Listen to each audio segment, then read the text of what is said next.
Hello everyone, today is the part 2 of the photovoltaics. Today we will learn some solar cell technology, the half-cut solar cell and the bifacial solar module. We also learn some geography and sun location, is the latitude, longitude, time zone, the azimuth angle, the elevation angle, the irradiation, the tilt angle of the solar module, solstice and equinox, and the sun path. We also learn some row spacing calculation. After that, we will learn the DC-DC converter and the maximum power point tracking method, PNO method. The DC-AC converter, we will learn some basic of the alternating current, phase angle, we'll see the phase difference, the power triangle, the power factor, and finally we will calculate the number of the solar panel in a string. Let's start with the shading effect. Like in part 1, we know that the solar module have a lot of solar cells connect in series, and we also know that we use some bypass diode for the shading effect. You can see in the right cell in the two columns here have shaded. The two columns here will be bypassed by the diode. It's similar to this solar module. So to avoid the shading effect, we will have another technology to help to improve the efficiency. This is the half-cut solar cell. So you can see here we have the full size of a solar cell, and we cut it in half and say it's half-cut solar cell. So let's see what's the improvement of the half-cut solar cell. For example, we have 60 cells solar module, and they are connecting in series with some bypass diode. And when we get some shading area here, the two columns will be bypassed by the diode, and we will lose 33% of the power because we have 3 strings here, 1, 2, 3. If we use half-cut solar cell, we will have 120 half-cut solar cell, and we arrange 60 half-cut solar cell on the top and 60 half-cut solar cell at the bottom, and the bypass diode in the middle. If we get some shading in the same area with the 60 cell module, we just lost half of the power in comparison to the full size of the solar cell here. So by rearranging half-cut solar cell in half top and half bottom, we can reduce 50% of the shading losses. Another advantage of the half-cut solar cell is that it reduces the electrical loss of the solar cell. So see how it works. You can see that in a full-size solar cell, it can generate the current I here. And R is the internal resistance of the full-size solar cell. We know that the electrical loss is equal to the square root of the current multiplied by the resistance. So that we can do some calculation. We can see that the power of the loss of a full size equal to I squared multiplied by R. So what's in the power of one half cut size here? We have the power loss of a half size equal to I half squared multiplied by I half is equal to I divided by 2 squared multiplied by R divided by 2. In total, we can get I squared multiplied by R divided by 8. So you can see that this is the power loss of one half of the solar cell. So if we combine the two halves of the solar cell, we can get the power loss is equal to the power loss of a full cell divided by 4. By cutting the solar cell by half, we can reduce 75% of the electrical losses.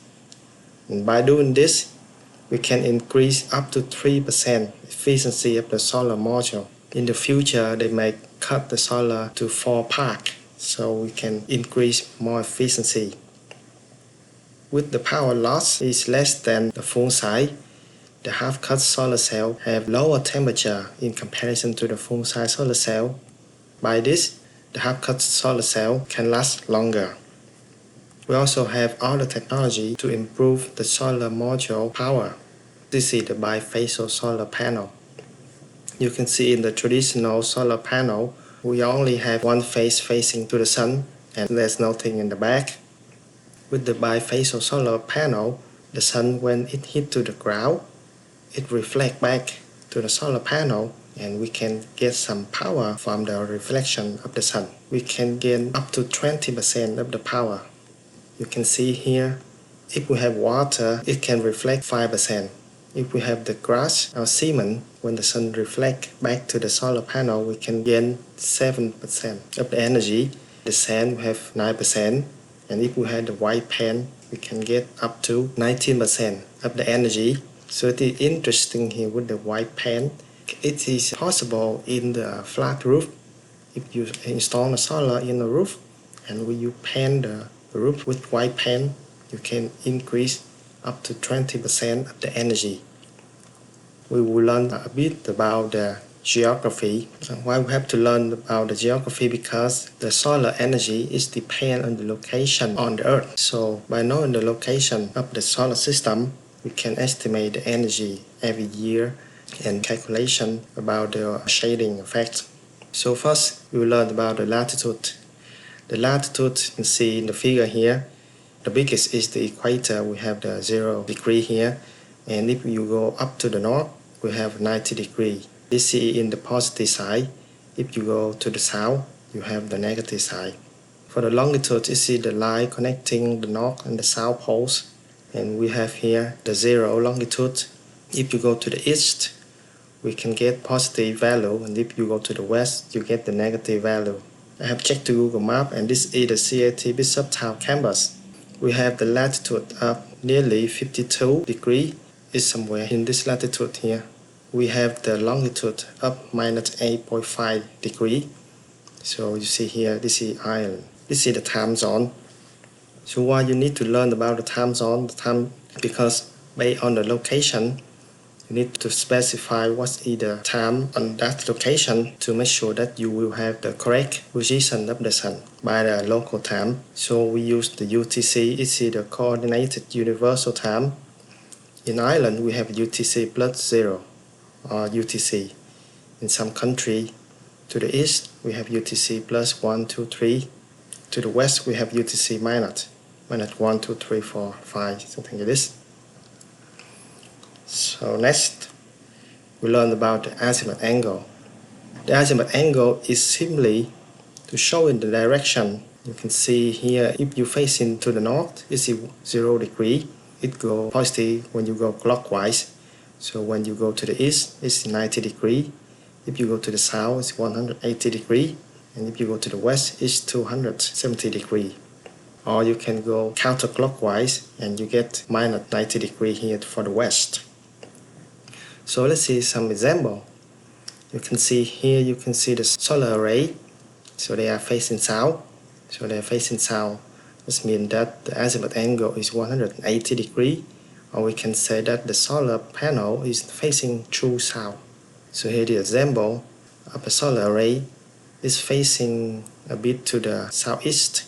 The azimuth angle is 150 degrees, or if you go counterclockwise, you can say that the azimuth is minus 210 degrees.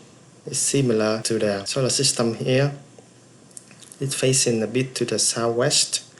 So you can say the azimuth here is 200 degrees or minus 160 degrees. So we have learned about the azimuth angle.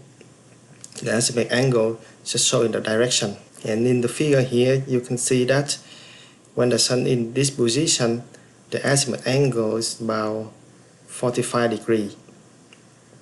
And if we want to know how high the sun is, we have the elevation angle. The elevation angle is the angle from the horizontal to the position of the sun. This angle here. If you know the azimuth and the elevation of the sun, you know exactly where the sun is. So now we learn a bit about the irradiation. You remember in the first part we have the STC standard condition. The irradiation is 1000 watt per meter square. For the NOCT, we have the irradiation of 800 watt per meter square.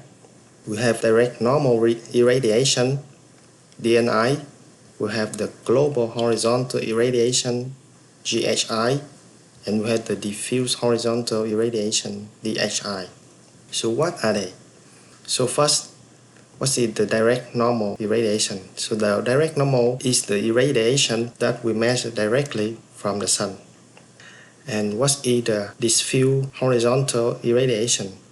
If you put irradiation sensor horizontally or put it in a horizontal surface, and you measure the irradiation in every direction except the direction of the sun, you have see here in all the direction you can see the blue, you have the diffuse horizontal irradiation. And what is the global horizontal irradiation? It simply is like diffuse horizontal irradiation if you put a sensor horizontally or put the sensor on a horizontal surface and you measure both diffuse and direct irradiation on the horizontal surface. You have the global horizontal irradiation. And the relation of the GHI to the direct normal irradiation and the diffuse horizontal irradiation is in this equation. We have the global horizontal irradiation equal to the direct normal multiplied by the sine of the elevation angle of the sun. So we will express it in another way. For the direct normal, if you have a solar panel faced directly to the sun, the alpha here is 90 degrees, so you measure the direct irradiation from the sun. What is the diffuse horizontal irradiation? You put the solar panel horizontally and you measure the irradiation of all the direction except for the direct irradiation. And for the horizontal irradiation is that you measure the irradiation horizontally of both direct and diffuse irradiation. And we also have another irradiation called the GTI. It's a global tilt irradiation. It's simply like to the GHI. So you put a tilt angle and you measure all the direct and diffuse irradiation to this tilt angle here. So this is the graph of the irradiation in a day. When you facing directly to the sun, the irradiation is very high and this diffuse irradiation is very low. When you combine this diffuse and the direct, you can get the global irradiation as in the red here. In the middle of the day, you can get the highest irradiation. For the cloudy day, the cloud is cover the sun. So for the direct irradiation here, the yellow here, is nearly zero or very low. While you can see here, we have some diffuse irradiation. It's the irradiation that reflect the sun irradiation from the clouds, from the environment in all directions. Next, we will learn a bit about the tilt angle of the solar panel. You can see here, if we face the solar panel directly to the sun, we will get most of the power.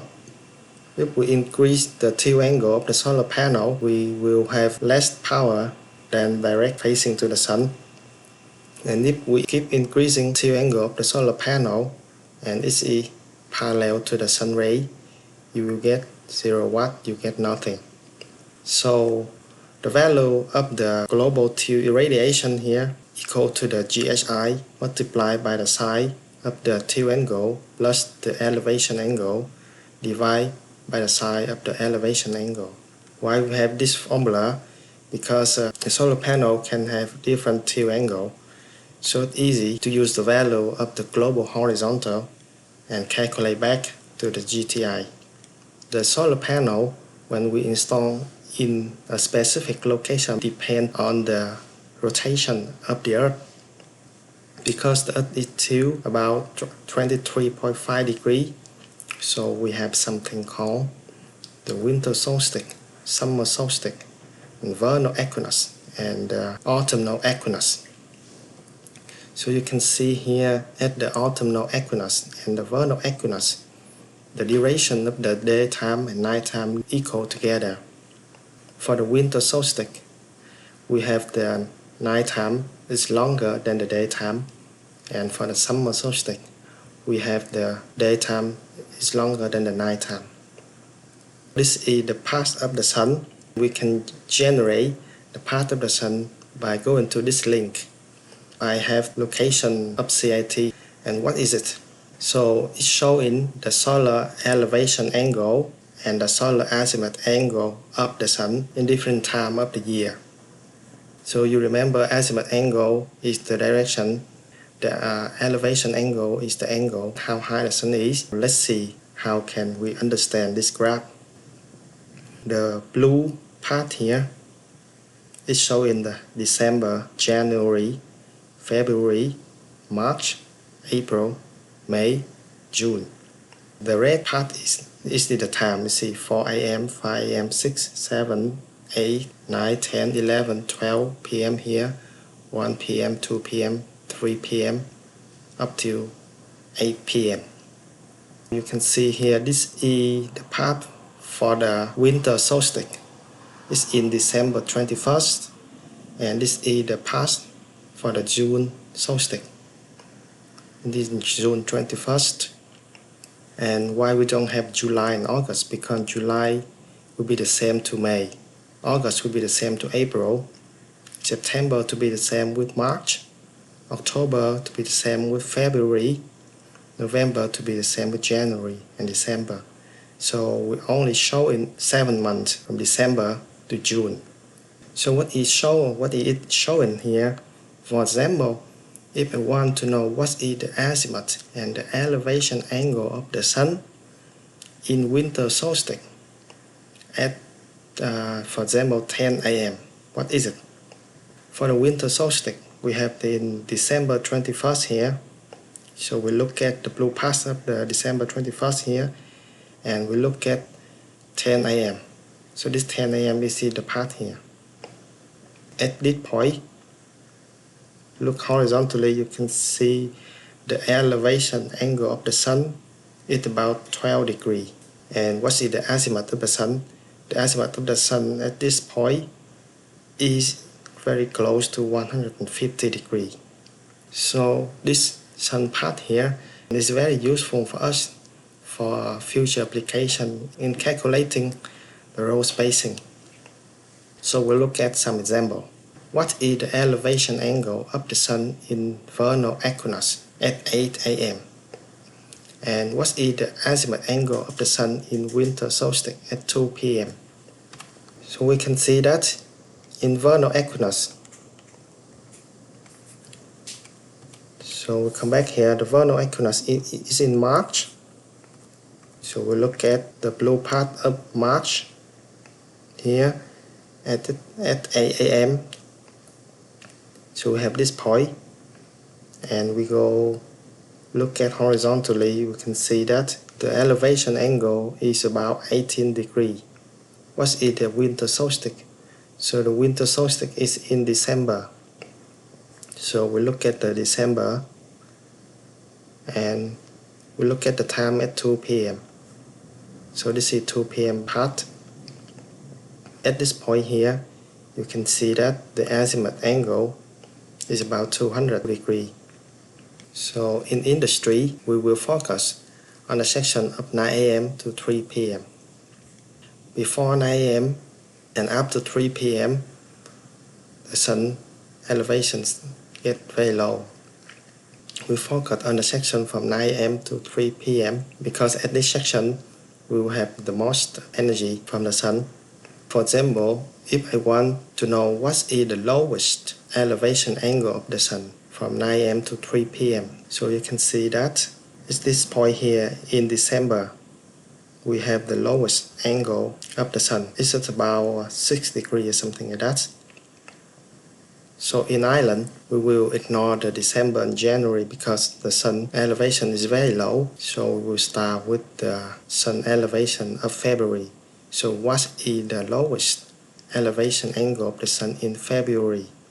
So you can see at this point here and this point here. The 2 points have the lowest elevation angle of the sun in February. And when we look at 2 points here, we have that about 16 degrees of sun elevation.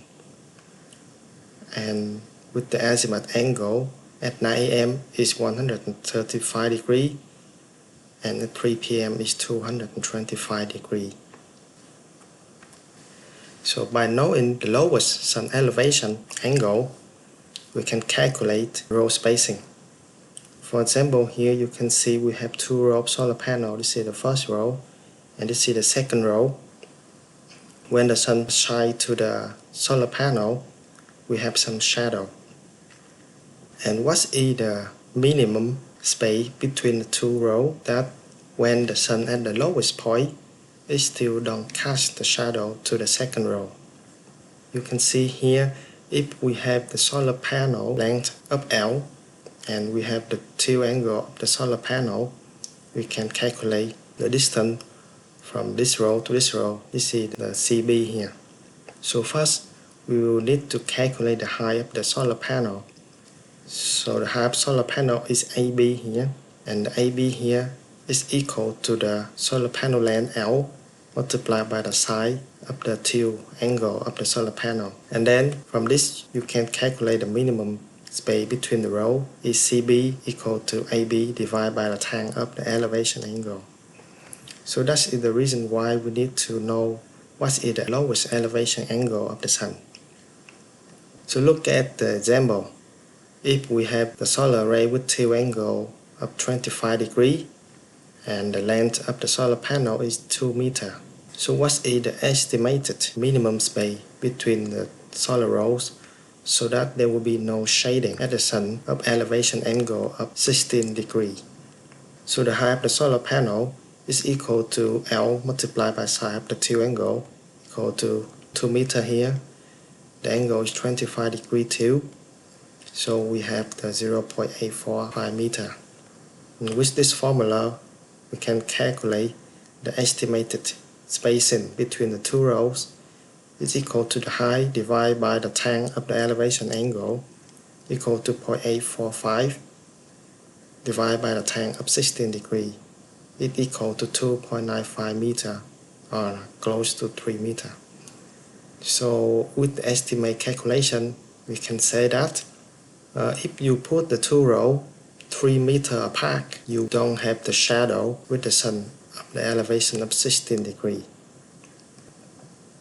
But you can see that there are difference between the azimuth of the sun and the azimuth of the solar array. For example, here we have the solar array facing south, so the azimuth of this solar array is 180 degrees. But you can see here at 9 a.m. the azimuth of the sun is 135 degrees, and at 3 p.m. the azimuth of the sun is 225 degrees. While the solar array is 180 degrees, you can see the blue here. The difference is 45 degrees. I have the 3D drawing of the two rows. Here, let's see the first row, the second row here. We have the elevation angle here. So look at the triangle ABD. So I draw the triangle ABD here.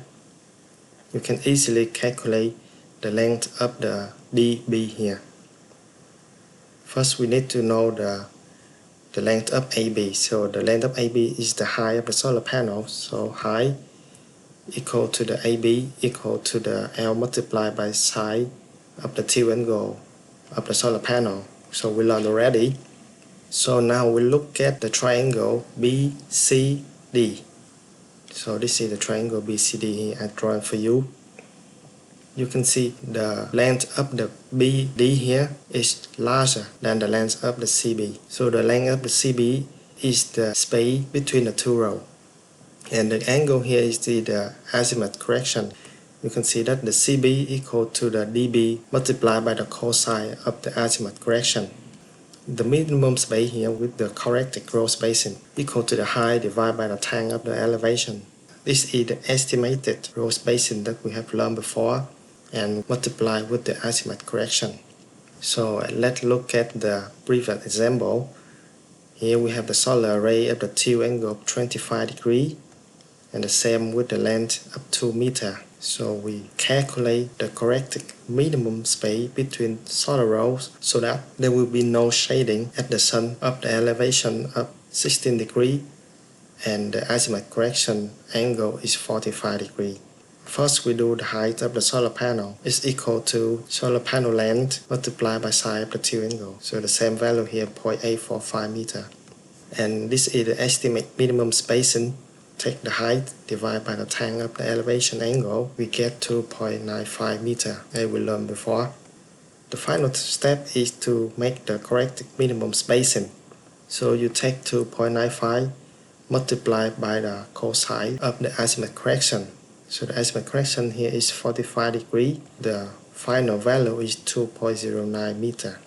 So you can see that if you do the estimation, it will be 3 meters apart of the two rows. But with the corrected spacing, it's close to 2 meters. You can see that with the corrected row spacing, it's shorter than the estimated spacing. And we can put more rows in the same area. More example, if we have the solar panel with the azimuth of 150 degrees. So here you can see the blue here. And the different angle of the azimuth here is 15 degrees and 75 degrees. So what is the azimuth correction angle that we will use? So we will pick the smaller value. So here you will select 15 degree azimuth correction. Another example here, if we have the azimuth of the solar array is 200 degrees, and look at the figure here, you will select the smaller value. So you will select 25 degrees for the azimuth correction. I think you already have seen this figure before in part 1. So we have the solar panel here, it have the DC current, and it go to the number 2, here's the inverter that transfer the DC to AC. We will learn what is the inverter. For the solar inverter, it is very important in the solar system, and it has two main roles. The first is try to maximize the energy from the solar panel. The second is convert the DC from the solar panel to AC. So the red here is the solar inverter structure. So we have the DC-DC, you will learn MPPT later. We have the DC-DC part here, and we have a DC-AC inverter here. The inverter here is the link between the PV panel and the utility grid. First, what is the MPPT? So you see similarly MPP, maximum power point. So what is the T here? T here, you can see T here is for tracking. So we track the maximum power point. MPPT is maximum power point tracking. So this figure here that we have seen in part 1, this is current, this is the voltage, and this is the power. So we see in the right here is clearer. The power of the solar panel is depend on the voltage. For example, if you have a voltage at this point here, you have the power here. And if you increase the voltage, you have the power here. So at this red point here, is the maximum power point. The voltage should be somewhere here. In the PV curve, when we change the voltage, we can change the power. And the power is calculated by measuring the voltage and the current. The method to find V, where V is at maximum, is called MPPT. So the MPPT method to find the value of the voltage, the power is maximum. So we will look at the very famous MPPT method. It is called P&O method. So P&O stands for perturb and observe. It's also called Hill-Glaming method. So here you can see we have the PV curve here, and we have the slope K equal to delta P divided by delta V. When the voltage increase, the power increase. So we have the slope is positive, and in this section, when the voltage increase, the power will be decreased. So we have the slope of negative K less than 0. This is a few lines to describe the P&O method. Okay, first we will pick a random value of the I and V, and we can measure the power at P1. And then we have the perturb process here. So we should increase or decrease the voltage to a new voltage V2, and then we observe the power. So this is the observe process. You observe the new power P2. And if the new power is larger than the previous power, then just keep moving. Keep moving here like if you increase the voltage, keep increasing the voltage. If you decrease the voltage, keep decrease the voltage. And if the new power is less than the previous power, just move backward. For example, if you increase the voltage, now decrease the voltage. And if you decrease the voltage, so move backward, that means increase the voltage. Or just say that if the slope is larger than 0, increase the voltage. And if the slope is less than 0, decrease the voltage. Okay, so we look at the example. Here we have the PV curve, and here we have the voltage. So VMPP here is the voltage at the maximum power point. So the voltage here is the maximum power point. The new value of the voltage equal to the old voltage plus or minus a delta V. So for example, we start at point 1 here. The voltage is very low at this point. The power number 1 here. Then we perturb it. So we increase the voltage to V2. So when you increase the voltage to point 2, at this point here, you can see from 1 to 2, we increase the voltage. We observe new power. So you can see that the power at point 2 is larger than the power at point 1. So if P2 larger than P1, then keep moving. Keep moving, that means keep increasing the voltage. So keep increasing the voltage to point 3. The voltage moving from 2 to 3. And you can see that P3 here larger than P2. So larger than P2, so keep moving. So keep increasing the voltage to point 4 here. So the voltage from 3 to 4 here. And then you compare the power at point 4 to point 3. So the power at point 4 is less than point 3. So you can see here, the new power is less than the previous power, then move backward. So we are increasing, so now move backward, that means decrease the voltage. So now at 4 here, we decrease the voltage to 0.5. From 4, decrease the voltage back to 5 at this point here. And we see that the power at 0.5 is larger than the power at 0.4. The new power larger than the previous power, so then keep moving. So we now decreasing the voltage, so now keep decreasing. So we move back to 6.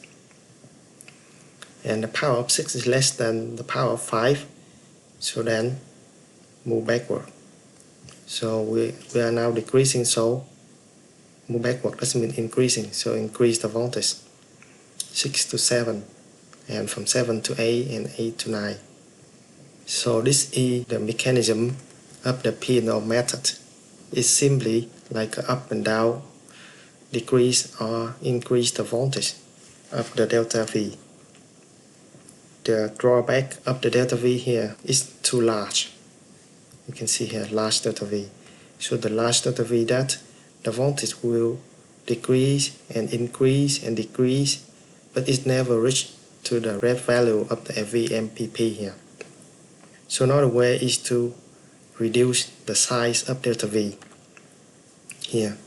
So if we use very small delta V with the same method, so we start at point 1 and we keep moving to point 2, point 3, 4, 5, 6, 7.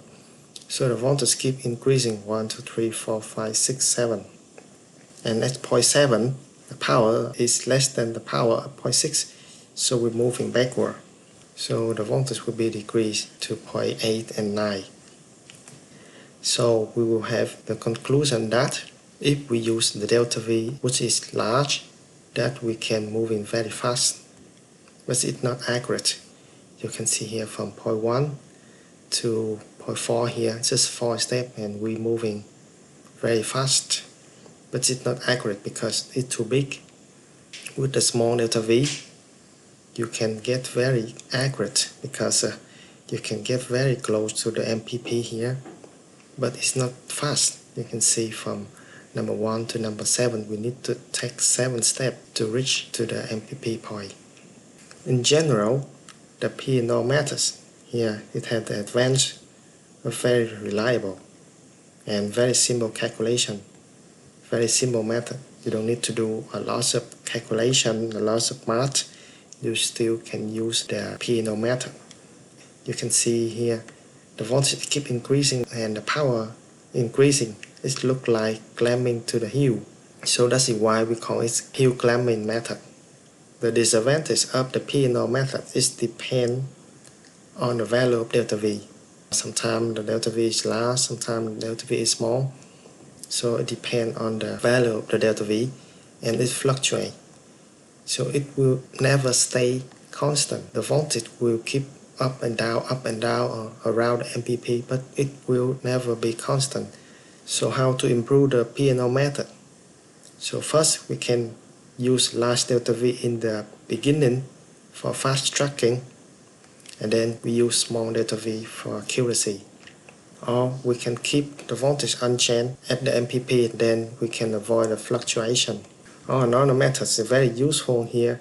We use very small delta V, but we switch the voltage very quickly. Like if you use the very small delta V here, and we change the state from 1 to 2, 2 to 3, 3 to 4 very quickly, you can increase the speed of the tracking while you can maintain the accuracy of the method. So you can see here, if we can use large delta V in the beginning, we move from 1 to 2 to 3 to 4 very quickly, 4 steps. And then every time we pass the MPP, we decrease the delta V. So you can see here the voltage here in the beginning from 1 to 2 very large, 2 to 3, 3 to 4 very large. And then when we pass the MPP, we reduce the size of delta V. So from 4 to 5, we just decrease by half.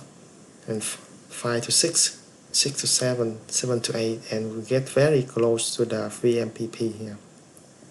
So another method for the MPPT is the incremental conductance. So this method is as famous as the P&O method. We also have the constant voltage method, because you know that the voltage will be somewhere here. So if you don't want to do a lot of calculation, just fix the voltage at this value and you will get nearly high power of the solar panel. Or you also have a lot of advanced method like a fuzzy control or the ANN, artificial neural network. In the industry, the efficiency of the MPPT usually larger than 95%. So to achieve the MPPT method, we need to use the DC-DC converter. So what is the DC-DC converter? As its name mentioned, that you have the DC input and you have a DC output. So if you have the DC input of V1 here and we have the DC output of the V2 here, and the relation of the V1 and V2 here is V2 will equal to K multiplied by V1. The power in theory will be the same of the input and output. So the converter here, in theory, it will not consume any power. It just change the voltage of the output. So the function of the DC-DC converter is to change the DC input voltage to other DC level. So if the DC-DC converter is designed that the voltage at the output is always smaller than the voltage of the input, we call it a buck converter. If the DC-DC converter is designed that the voltage of the output is larger than the voltage of the input, we call it the boost converter. And if the DC-DC converter is designed that the output voltage can be larger or smaller than the input voltage, we call it buck boost converter. And you can see that if we change the value of K, we can change the relationship of the V1 and V2. Okay, here you see the key how we can do the MPPT. If we keep V2 constant, so we keep V2 unchanged, and then if we connect the V1 to a solar panel, then if we change the value of K, we can change the solar panel voltage, or we can change the power and can achieve the maximum power point tracking. You will have a look at the output of the DC-DC converter. We have the DC link. So here this is the capacitor. So the capacitor here, this looks like a small storage of energy, and you try to maintain the DC link voltage at constant. So when we have the DC link voltage nearly constant here, and when we change the K value, we can change the voltage of the input. So we can change the voltage of the solar panel. That means we can change the power and achieve the maximum power point tracking here. Now we move to the DC-AC converter. So let's learn some basics of the alternate current. What is the alternate current or AC? The alternate current is that it changes the current. Sometimes it goes in this direction and sometimes it goes back. Go forward and backward, backward. So that means alternate current. So we have a lot of wave of the alternate current. We have the square wave here. We keep constant value in this direction and then move to other direction with this value. We have the square wave here. You can see we also have the modified square wave, and we have the pure sine wave. So this is the goal. This is the thing that we want in the AC current. Why we have the sine wave like this? This is because of the characteristic of the generator. AC generator is the spinning, rotating rotor. And the characteristic of the rotating in circle create the sine wave like this. How can we change the DC, direct current, into the AC?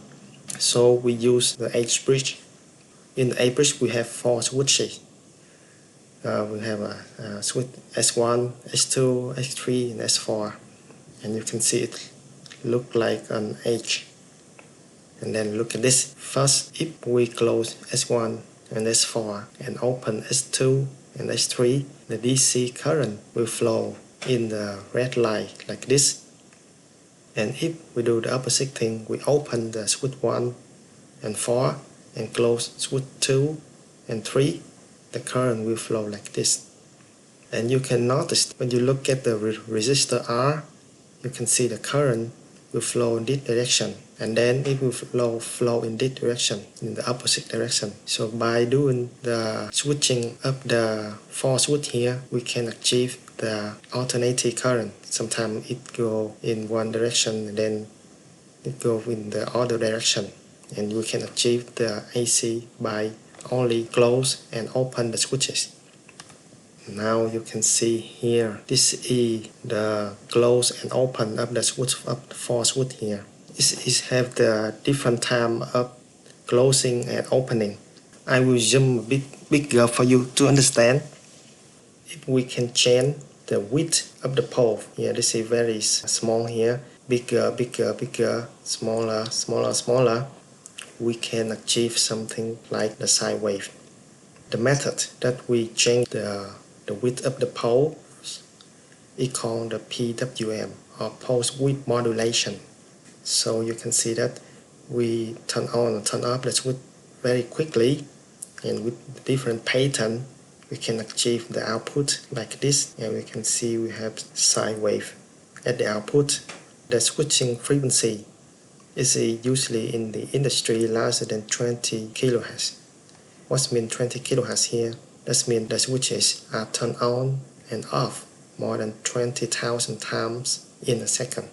If you turn on and turn off the switch quick like this, you can achieve very smooth sine wave. You may wonder that why the square wave turn into the sine wave.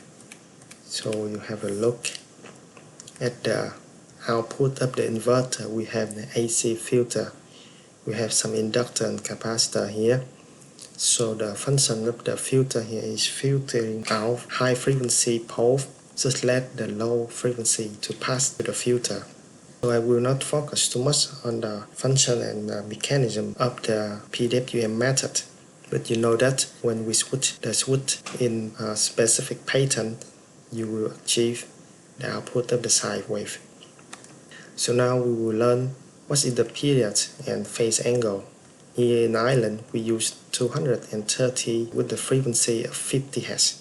So what is the period? So the period is just 1 over frequency equal to 0.02 second. Here I show you two periods in this figure here. We have the 0 here, we have a 0.02 here, and we have a 0.04 here. So we have two periods. You can see here in one period we go to the negative side to the positive side, so it completes one full period, and it will start again to the negative side or the positive side, or it starts from positive side to negative side and come back to 0. So we call the period of the sine wave is 0.02 second. But you see here the value here is very small, 0.02 second, because it repeats the same in the next period, so we only can look at one period, and we use the phase angle to express the time. So we have the formula here. If you have the time here, you can change the time to a degree, or you can change the time to a radius with the formula here. The time divided by the period multiplied by 360 degrees, or in the radius, the time divided by the period multiplied by 2 pi. What's in the meaning? So if we have the time 0, you have 0 degree or 0 radian. If you have one full period, we have a 0.02 second. So we say that the angle is 360 degrees or 2 pi in radius. If we have the time of 0.01 second, we say it 180 degrees or pi radius. Okay, now let's have a look at the difference angle. Here you have the orange sine wave is for the current, and the blue here is for the voltage. And you can see the current here is reached 0 at the time of 0.01833 second. And the voltage it reached 0 at 0.01 second. So you can see they are not in the same time. The time difference of the voltage and current is delta T equal to this value, and equal to this is 0.00167 second. And this value of the time here is very small, so we can transfer it to degree. So the delta T here, we transfer it to degree, equal to the time divided by the period multiplied by 360 degrees, it will be equal to 30 degrees. Instead of saying that the current and the voltage have the different time of 0.00167 second, we can say that the voltage and current had the different phase angle of 30 degrees. So this is much easier and nicer to express the difference of the voltage and current. Okay, what is the leading and lagging? You can see the current is reached 0 before voltage. It goes to 0 before the voltage here. So we can say that the current is leading the voltage. And here you can see the voltage go to 0 before the current. It goes to 0 before the current. So the voltage is leading the current, or you can say the current is lagging the voltage. When the current is leading the voltage, so it will be expressed like this. And if the current is lagging the voltage, so it will be expressed like this. Now moving to the AC power.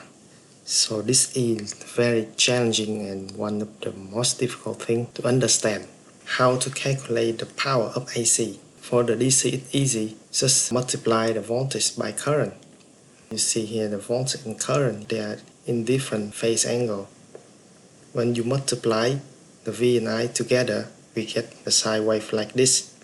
And you can notice that there are some part is be negative, some part is be positive. And what is the meaning of this sine wave, and how we can calculate what is the power of this. So we can divide this sine wave into two parts. So the first part is this sine wave, and this is positive, it's larger than 0. The second part is only the sine wave and the average equal to 0. This just go positive and go negative and positive and negative here. When we combine two signals together, you get this signal.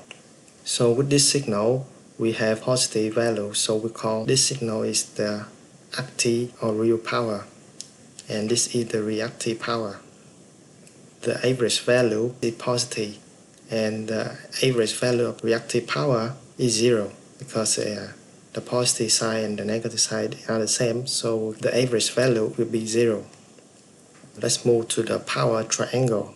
If we have real power or active power is the red here, and if we have the reactive power as the green here, and we plus the P and Q together, we have the blue vector here, and we call it the apparent power. And the relation of the SPQ is S square equal to P square plus Q square. What is the angle theta here? So the angle theta here is the phase difference angle between the voltage and current. And P, sometimes we call the active power, sometimes they call real or true power. This is the power which actually consumed. The unit of active power is watt, similar to the DC power. The reactive power is the power flow back and forth. You don't generate any power. For example, if you give someone some money and you get it back, so in total, you don't gain or lose any money. So we call it VAR unit. So V for the voltage, A for ampere for the current, and R for reactive. So the unit of the reactive power is VAR. S we call apparent power. The apparent power is only the product of the voltage and current. The unit here is VA. This means the voltage is A for ampere. You will not to know what is the root mean square value now. We will learn what is the power factor. The power factor is equal to the cosine of the theta, or equal to the active power divided by the apparent power S. You can see here the theta here is the angle of the voltage and current. Remember this figure, the current is leading the voltage. So when the current is leading the voltage, we call it leading power factor. And if the current is lagging the voltage, we call it the lagging power factor. And you also can see this when the theta angle is big, the reactive power is big here, and the bigger the angle, the lower the cosine of that angle. So larger angle will result in the lower power factor value. In here you can see the theta angle is very small, so that means that we will get high power factor. And if the angle here equal to 0, that means we have no reactive power, Q equal to 0. Active power would be the same with apparent power. There is no phase difference of the V and I, so we call V and I are in phase. And the power factor will equal to 1. Theta equal to 90 degrees, we have no active power. The apparent power will equal to reactive power, and the power factor will be equal to 0. We move on to the harmonic distortion. In the network, we only like to have the 50 Hz sine wave, but because in the network we have a lot of components, and the component in the network creates some distortion. So we have some sine wave of the third harmonic, like 3 times of the fundamental, 50 Hz multiplied by 3, we have 150 Hz. Or we have a harmonic of 5, harmonic of 7, harmonic of 9, and we add all together, we have the total like this. So in the network, we don't have the pure sine wave, we have something like this. And if we add all the distortion together, the distortion of second harmonic square plus the distortion of the third harmonic square plus the fourth plus all distortion harmonic, and then we divide fundamental frequency here. H1 is the fundamental here. We have the total harmonic distortion, or we say that THD. In the standard, we should have the THD less than 5%. So all the distortion of the third harmonic, 5, 7, 9 harmonic in total should be less than 5% of the fundamental harmonic, H1. We have to look at some industry inverter. We have 3 types of the inverter. The first is microinverter. The microinverter is just used for one solar module, and it has the power from 200 to 500 watts. We have the string inverter. For the string inverter, we can connect 1 to 4 string of solar panel and the power will be less than 150 kilowatt. We also have the central inverter, very big device here. It will connect to a very large array. The power of the central inverter should be larger than 80 kilowatt. We will have a look at the string inverter. So what is the string? If we connect many solar panels in series, we will have a string. We will have a look at the datasheet of the string inverter. Here we have the DC input. We have a lot of data to look at and we will focus on the maximum DC voltage. So for this string inverter, we have the maximum voltage of 1000 volt. This is the output of the inverter AC here. The nominal power at 230 volt and 50 Hz. So the power nominal is 15 kilowatt. Maximum AC apparent power is 15 kilo VA. We also have the power factor from 0.8 leading to 0.8 lagging. So this is another inverter datasheet. Here you can see the maximum open circuit voltage is only 600 VDC.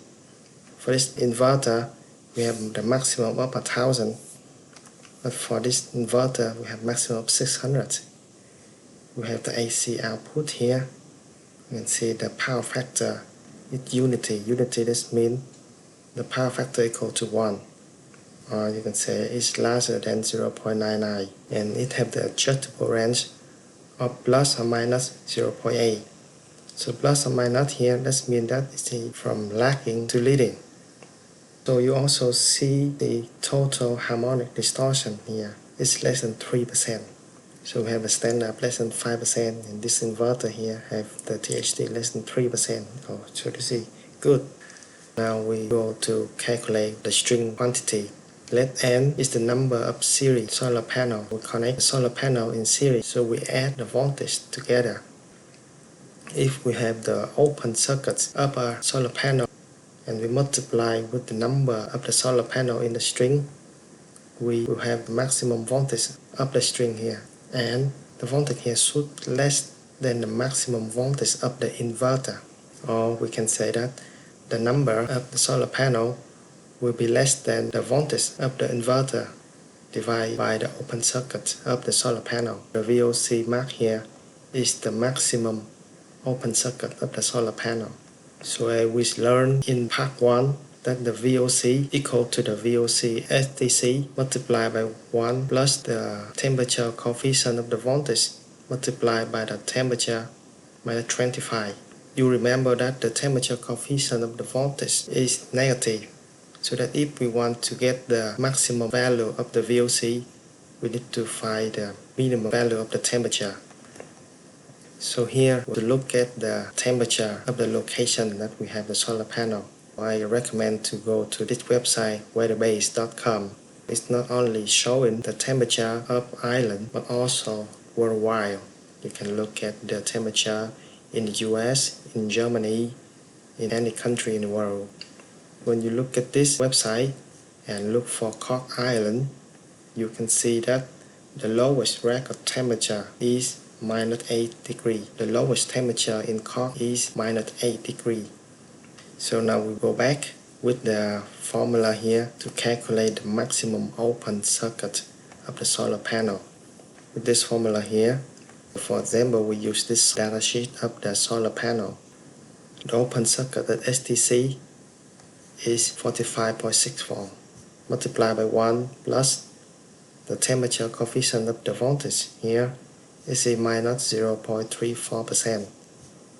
So minus 0.034% multiplied by the minus 8 degree minus 25. So we will come up with the value of 50.7 volt. This is the maximum value of the solar panel that can occur in Cork. So and what is the maximum voltage of the inverter? So absolute maximum open circuit voltage of the inverter here is 600 volt. We put to this formula the number of the solar panel will less than V inverter max 600 volt divided by the open circuit max. It is 50.7 volt. So we have the number here should be less than 11.83. So you can say that maximum 11 solar panel in the string that we can connect to the string inverter. Okay, so I will introduce you some solar structure in the industry now. So this is the solar array in a ground mount. We also have the solar panel put it on the flat roof. The tilt angle is about 10 degrees. This is about 25 degrees. So the tilt angle depends on the location, it depends on the structure of the system. We have the tilt roof. So we put the solar panel in parallel with the roof like this. We have the parking canopy. The solar panel can use to cover the car, and some solar system they have the smart car charger. If we have the electric car, we can charge the car when we park in a solar canopy like this. And we also have the floating system, so we can put the solar panel on the water or something like this. So by doing this, we can save the area in the ground. We also have the tracking. So you can see here, this is the motor.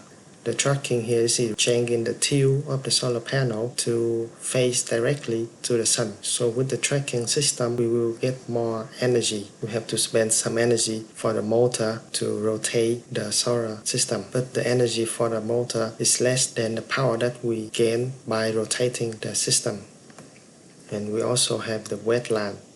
Like here, we can save the space. We can grow some lotus in the lake here. Okay, this is the end of part 2. Thank you for listening and goodbye.